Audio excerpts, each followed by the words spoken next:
जनपद महाराजगंज में और उत्तर प्रदेश के भी पहले पीपीपी मोड पर स्थापित मेडिकल कॉलेज के आज के इस लोकार्पण कार्यक्रम में समारोह में उपस्थित जनपद महाराजगंज के लोकप्रिय सांसद और केंद्रीय मंत्री माननीय श्री पंकज चौधरी जी, जिला पंचायत के अध्यक्ष श्री संजय पांडे जी, रविकांत पटेल जी, माननीय विधायक श्री प्रेम सागर पटेल जी, माननीय विधायक श्री ज्ञानेंद्र सिंह जी, माननीय विधायक श्री जयमंगल कनौजिया जी, माननीय विधायक श्री ऋषि त्रिपाठी जी,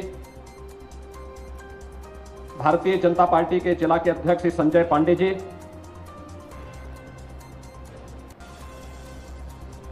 शांति फाउंडेशन के अध्यक्ष और इस केएमसी मेडिकल कॉलेज के संस्थापक श्री विनय कुमार श्रीवास्तव जी, जनपद महाराजगंज को केंद्र मान करके इन्होंने कार्य प्रारंभ किया और आज ये प्रसन्नता का क्षण है कि यह क्षेत्र आजादी के बाद लगातार विकास की दृष्टि से उपेक्षित रहे हैं। ये तराई के क्षेत्र माने जाते थे।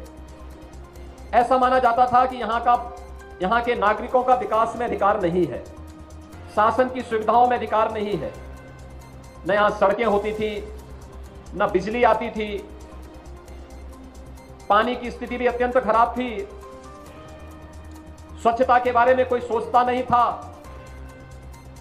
पेयजल और गंदगी के कारण परिणाम क्या था? इंसेफ्लाइटिस जैसी बीमारियां यहां की जवानी को ही निगल जाती थी। मलेरिया से क्षेत्र त्रस्त रहता था। चीनी मिलें जो कभी यहां के विकास के आधार थी, एक एक करके बंद होती गई। विकास से कोसों दूर, और सरकार ने भले ही उपेक्षा की होगी एक समय के बाद, लेकिन आज महाराजगंज उपेक्षित जनपद नहीं है। आज हम लोगों ने महाराजगंज जनपद को 940 करोड़ रुपए की परियोजनाओं का सौगात दिया है। प्रातःकालीन सत्र में यहां के माननीय सांसद, माननीय विधायकों की उपस्थिति में चौक बाजार में एक बड़े समारोह के साथ 940 करोड़ रुपए की परियोजनाओं का सौगात जनपद महाराजगंज की अलग अलग योजनाओं के माध्यम से मिला। और अब आरोग्यता के प्रतीक एक आधुनिक मेडिकल कॉलेज की सौगात भी महाराजगंज वासियों को प्राप्त हो रही है।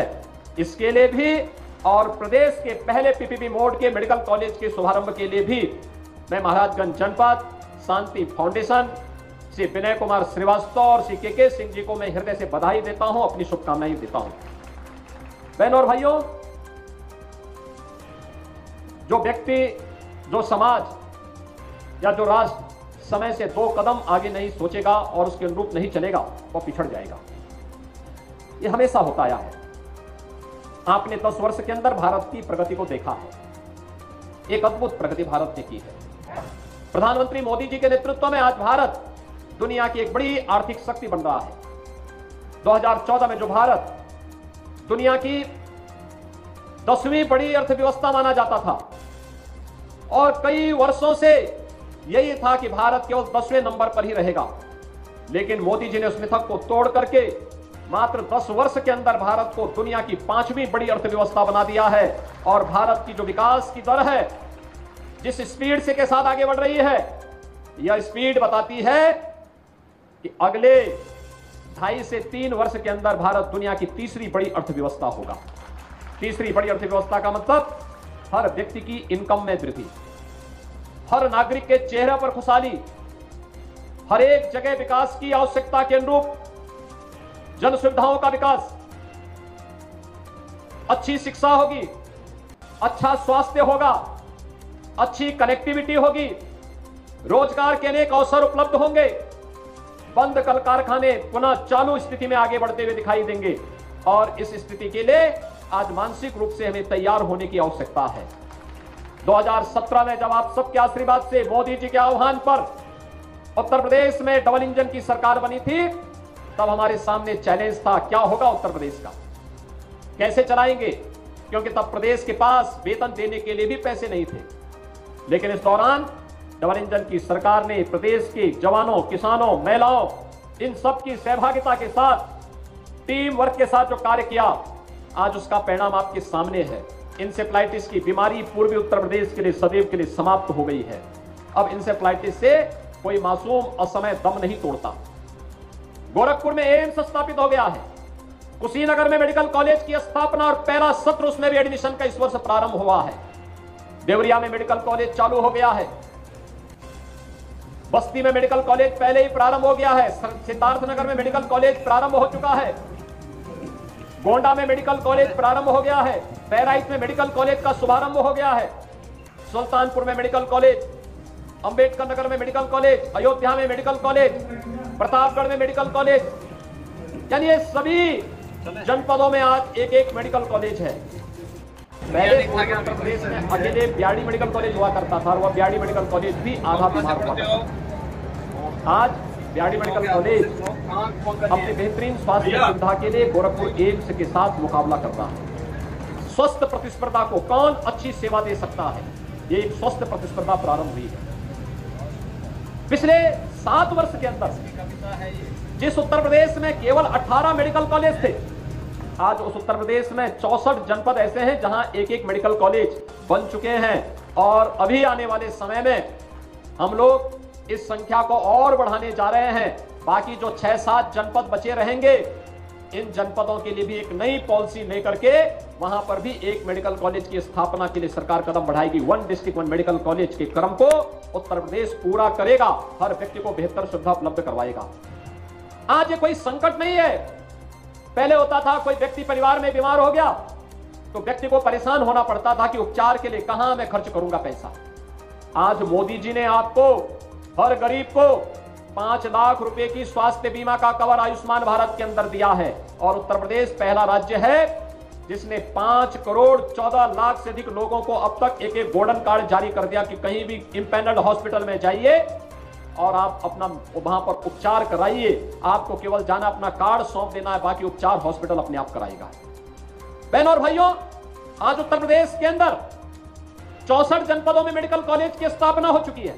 जिस प्रदेश में केवल कभी 12 और 18 जनपदों में मेडिकल कॉलेज हुआ करते थे, आज 64 जनपदों में 85 से ज्यादा मेडिकल कॉलेज उत्तर प्रदेश के अंदर। अकेले इस वर्ष 17 नए मेडिकल कॉलेज उत्तर प्रदेश के अंदर, सरकारी क्षेत्र में पीपीपी मोड के 3 और प्राइवेट का एक 17 मेडिकल कॉलेज अकेले इस वर्ष उत्तर प्रदेश के अंदर प्रारंभ हो रहे हैं। एमबीबीएस की सीट्स पहले की तुलना में दुगनी हुई है, दुगने से भी हुई है।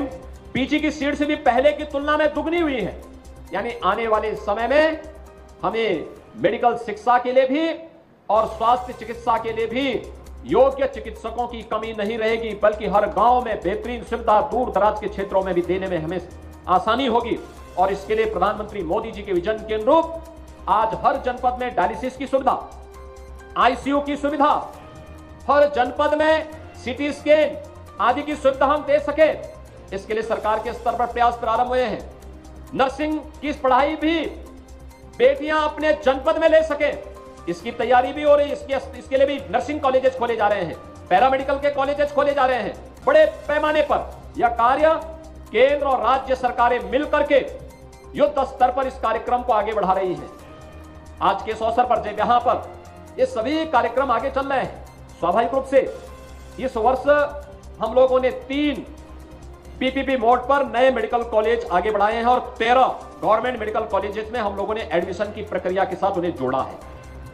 स्वाभाविक रूप से स्वास्थ्य के क्षेत्र में यह आमूलचूल परिवर्तन का एक उदाहरण है। उन दूर दराज के जनपदों में भी स्वास्थ्य की सुविधाएं मिल रही है जहां पहले कभी नहीं मिलता था। आज तो उत्तर प्रदेश के पास अपनी मेडिकल यूनिवर्सिटी है। सरदेव अटल बिहारी वाजपेयी जी के नाम पर अटल बिहारी वाजपेयी मेडिकल यूनिवर्सिटी, जो मेडिकल के सभी कॉलेजेस को अपने साथ एफिलिएशन देता है।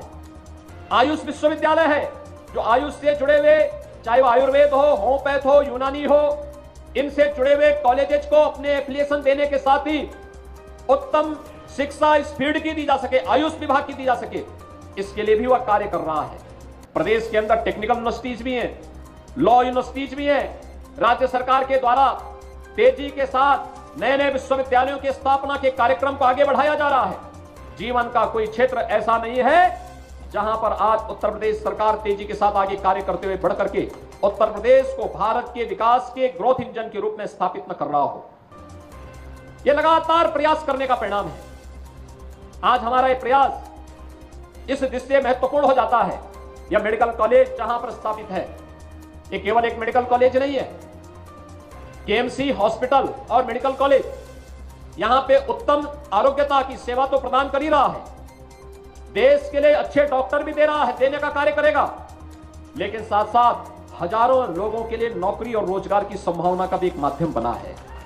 ये जो निवेश है, ये विकास इसी आधार पर होने जा रहा है कि विकास का कार्य इस आधार पर होगा कि विकास के साथ साथ आरोग्यता के लिए, रोजगार के लिए नए अवसरों को हम आगे बढ़ा सकें।